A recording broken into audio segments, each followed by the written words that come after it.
दोस्तों, अगर आपके भी घर पर लड़ाई झगड़े होते हैं तो इस कहानी को सुनकर आपके सारे लड़ाई झगड़े खत्म हो जाएंगे। तो चलिए कहानी को शुरू करते हैं। दोपहर के खाने का वक्त हुआ। सास ने फिर आवाज लगाई, कुछ खाने को मिलेगा। बहू ने आवाज नहीं दी। सास फिर चिल्लाई, भूखे मारोगी क्या? बहू आई सामने, खिचड़ी रख दी। सास गुस्से से बोली, ये क्या है? मुझे इसे नहीं खाना, इसे ले जाओ। बहू ने कहा, आपको डॉक्टर ने दिन में खिचड़ी खाने को कहा है, खाना तो पड़ेगा ही। सास मुंह बनाते हुए, हाँ तू मेरी माँ बन जा। बहू फिर मुस्कुराई और चली गई। आज इनके घर पूजा थी। बहू सुबह 4 बजे से उठ गई। पहले स्नान किया, फिर फूल लाई, माला बनाई, रसोई साफ की, पकवान और भोज बनाया। सुबह के 10 बज गए। अब सास भी उठ चुकी थी। बहू अब पंडित जी के साथ भगवान के वस्त्र तैयार कर रही थी। आज ऑफिस की छुट्टी भी थी, उनके पति भी घर पर थे। पूजा शुरू हुई। सास चिल्लाती, बहू ये नहीं है,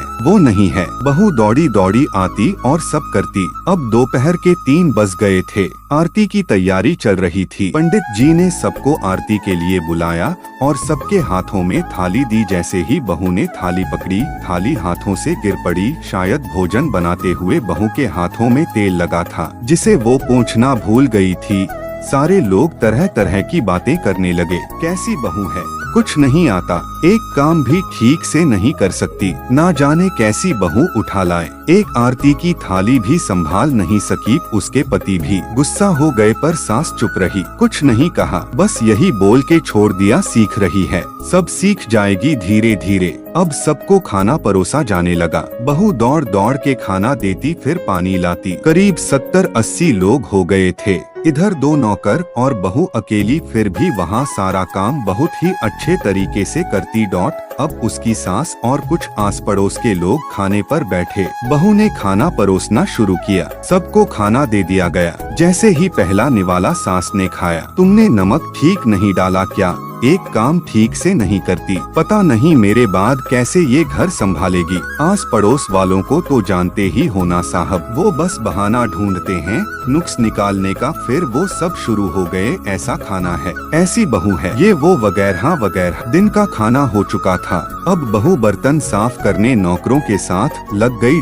रात में जगराता का कार्यक्रम रखा गया था। बहू ने भी 1-2 गीत गाने के लिए स्टेज पर चढ़ी। सास जोर से चिल्लाई, मेरी नाक मत कटा देना, गाना नहीं आता तो मत गा, वापस आजा। बहू मुस्कुराई और गाने लगी। सबने उसके गाने की तारीफ की। सास मुंह फुलाते हुए बोली, इससे अच्छा तो मैं गाती थी, जवानी में तुझे तो कुछ भी नहीं आता। बहू मुस्कुराई और चली गई। अब रात का खाना खिलाया जा रहा था।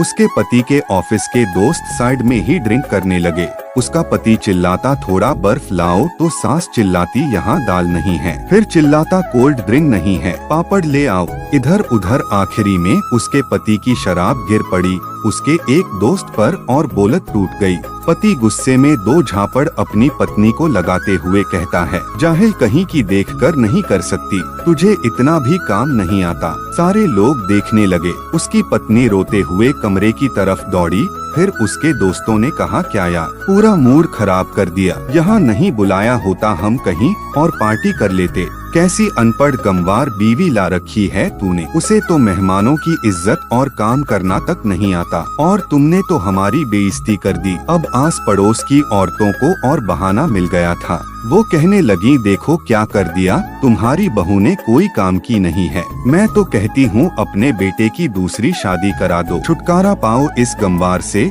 सास उठी और अपने बेटे के पास जाकर उसे थप्पड़ मारा और कहा, अरे नालायक, तुमने मेरी बहू को मारा, तेरी हिम्मत कैसे हुई, तेरी टांग तोड़ दूंगी। उसके बेटे के दोस्त कुछ कहने ही वाले थे कि उसकी माँ ने घूरते हुए कहा, चुप, बिल्कुल चुप, यहाँ दारू पीने आए हो, जबकि पता है आज पूजा है और तुम्हें पार्टी करनी है। कैसे संस्कार दिए हैं तुम्हारे माता पिता ने, और किसने मेरी बहू को जाहिल बोला, जरा इधर आ, चप्पल से मारूंगी अगर मेरी बहू को किसी ने शब्द भी कहा तो। अरे पापी, तूने उस लड़की को बस इसलिए मारा कि तेरी शराब टूट गई। पापी, वो बच्ची सुबह 4 बजे से उठी है, घर का सारा काम कर रही है, ना सुबह से नाश्ता किया ना दिन का खाना खाया, फिर भी हंसते हुए सबकी बातें सुनते हुए घर के काम में लगी रही। तेरे यार दोस्तों को वो अच्छी नहीं लगी, जूते से मारूंगी तेरे दोस्तों को जो कभी उन्होंने ऐसा कहा। उसके यार दोस्त चुपके से खिसक लिए। अब सास बहू के कमरे में गई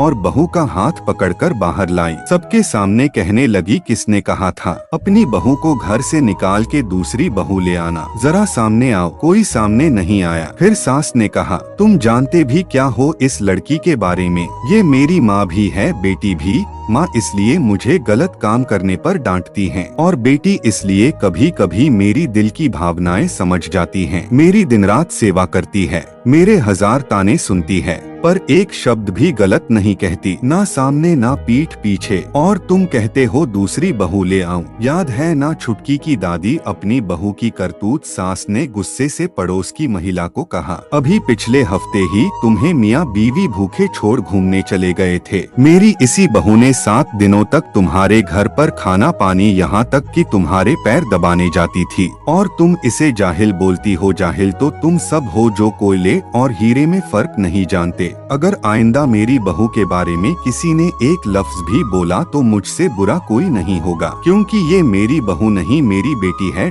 बहू सिसकियां लेते हुए फिर कमरे में चली गई। सास ने एक प्लेट उठाई और भोजन परोसा, बहू के कमरे में खुद ले गई। सास को भोजन लाते देखा तो बहू ने कहा, अरे माँ जी आप क्या कर रही हो, मैं खुद ले लेती। सास ने प्यार से ताना मारते हुए कहा, डर मत, इसमें जहर नहीं है, मार नहीं डालूंगी तुझे नई सास चाहिए होगी, पर मुझे अभी भी तू ही मेरे घर की बहू चाहिए। बहू ने अपनी सास को रोते हुए गले से लगा लिया। सास भी रो दी पहली बार और कहा, चल खाना खा ले। फिर मजाक करते हुए कहा, फिर मेरे पैर दबाने चले आना, और ये ख्याल मन में मत लाना कि सास पैर बोलती है। किसी दिन मैं इसका गला दबा दूंगी, क्योंकि कभी मैं भी यही सोचती थी। दोनों खूब हंसने लगती हैं। वो कहते हैं ना, कुछ रिश्ते बहुत मीठे होते हैं, बस बातें कड़वी होती हैं। अगर ये कहानी आपको जरा सी भी अच्छी लगी हो तो वीडियो को एक लाइक करके चैनल को सब्सक्राइब कर लेना।